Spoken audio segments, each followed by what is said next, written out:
खट्टा खाने वाली चुड़ैल। रात को अचानक राधिका मौसी को किचन से कुछ गिरने की आवाज आई। उन्होंने बाहर निकल के देखा तो किचन में उन्हें कोई सफेद साड़ी में दिखा।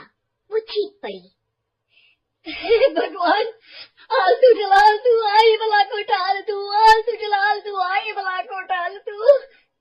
राधिका मौसी को चीखते सुनकर श्रवण बाहर आता है भागते हुए। अरे माँ, क्या हुआ? क्या देख लिया? दादी माँ आ गई क्या सपने में? अरे बेटा, रसोड़े में देख तो कौन है? श्रवण रसोड़े में झांक कर देखता है और उसे कोई नहीं दिखता अंदर। अब रसोड़े में तो कोई नहीं है माँ।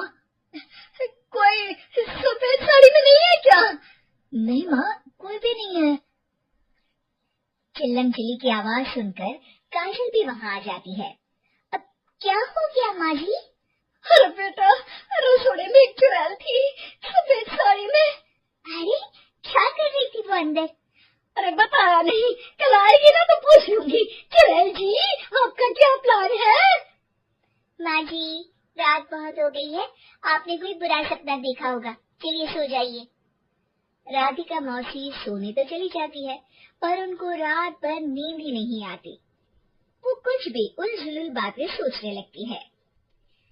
कहीं चुड़ैल की वजह से तो घर में टेंशन नहीं हो रहा, कहीं उसी की वजह से तो वो दादी नहीं बन पा रही। सुबह जब राधिका मौसी रसोड़े में छानबीन करती है तो पाती है कि नींबू का अचार गायब है। चुड़ैल नींबू का अचार ले गई? मुझे तो ठीक नहीं लग रहा कुछ। चुड़ैल को भी पता है कि जिंदगी का असली मजा तो खट्टे में ही है।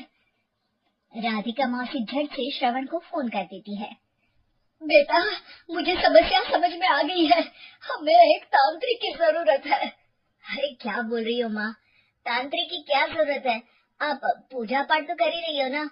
आलतू जलालतू मंत्र सारे फालतू जैसे कुछ मंत्र पढ़ो, चली जाएगी अपने आप चुड़ैल।